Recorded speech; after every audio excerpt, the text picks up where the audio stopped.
ஆன்மீக நண்பர்கள் அனைவருக்கும் அன்பு கலந்த வணக்கங்கள். இன்றைக்கு நாங்கள் ஆன்மீகம் சம்பந்தமான பதிவில் பார்த்தீங்கன்னா, மிளகை உளுந்தாக்கிய முருகன், அதாவது தந்தைக்கே பாடம் சொன்ன ஞானகுரு, பெரம்பூர் அதிசய திருத்தலத்தை பார்க்கலாம் வாங்க. பக்திக்கும் சேவைக்கும் இலக்கணமாக திகழ்ந்த ஒரு பக்தருக்காக இறைவன் நிகழ்த்திய அதிசயம் பற்றி உங்களுக்கு தெரியுமா? நாகப்பட்டினம் மாவட்டத்தில் பெரம்பூரில் அருள் பாலிக்கக்கூடிய சுப்பிரமணிய சுவாமி திருக்கோயிலின் சுவாரஸ்யமான தகவலை நாம் இன்றைக்கு பார்க்கலாம் வாங்க. அதாவது மிளகு செட்டியார், மிளகு சித்தர்னு சொல்லப்படுகிறது. யார் இவர்? இந்த கோயிலின் ராஜகோபுரத்தை காணும் போதே நம்மளுடைய நினைவுக்கு வர்றது மிளகு செட்டியார்.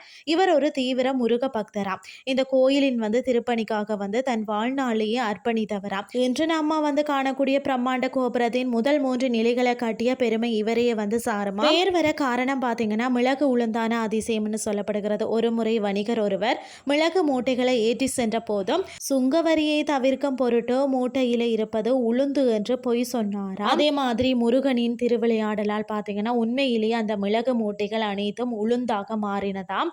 தவற உணர்ந்து அந்த வணிகர் முருகனிடம் மன்னிப்பு கேட்க மீண்டும் அவை மிளகாக மாறினதாம். அந்த அதிசய நிகழ்வின் நினைவாகவும் அந்த வணிகர் பார்த்தீங்கன்னா செட்டியார் மிளகு விட்ட லாபத்தை கோயில் திருப்பணிக்கு வழங்கியதாலும் அவர் மிளகு செட்டியார் என்று போற்றப்படுகிறாராம். இவரது திருவுருவ சிலை இன்றும் நந்திக்கு அருகில் இருப்பதை காணலாம். இந்த தலத்தின் மற்றும் ஒரு சிறப்பு பார்த்தீங்கன்னா இந்த கோயிலில் மற்ற முருகன் கோயில்களில் இருந்து முற்றிலும் மாறுபட்டது. அதாவது தந்தை ஸ்தானத்தின் மகன் அப்படின்னு சொல்லப்படுகிறது. பொதுவாக சிவன் சந்நிதிக்கு பின்னால் முருகன் இருப்பார். ஆனால் இங்கு பார்த்தீங்கன்னா முருகன் ஞான குருவாக முன்னால் இருக்க தந்தை குபேரலிங்கேஸ்வரர் முருகனுக்கு பின்னால் அமர்ந்திருக்கிறாராம். தந்தைக்கு உபதேசம் செய்த சுவாமிநாதன் என்பதால் இந்த அமைப்பாம். இடப்பக்கம் திரும்பிய மயில் என்று சொல்லப்படுகிறது. இந்த தலத்து மயிலின் தலை இடது பக்கம் திரும்பி இருக்கிறது. இது மிக அரிதான ஒரு காட்சியாகவும் இருக்கிறது. பிரார்த்தனை பலன்கள் பார்த்தீங்கன்னா கடன்கள் தீரணும்னா இங்கு முருகனுக்கு சண்முக அர்ச்சனை செய்தாலே தீராத கடன் சுமைகளும் பிறவி பிணிகளும் நீங்கும் என்பது ஐதீகம். திருமண தடை இருக்கிறவங்க கூட இங்கு வேண்டிக் கொண்டால் விரைவில் கைகூடும்னு சொல்லப்படுகிறது.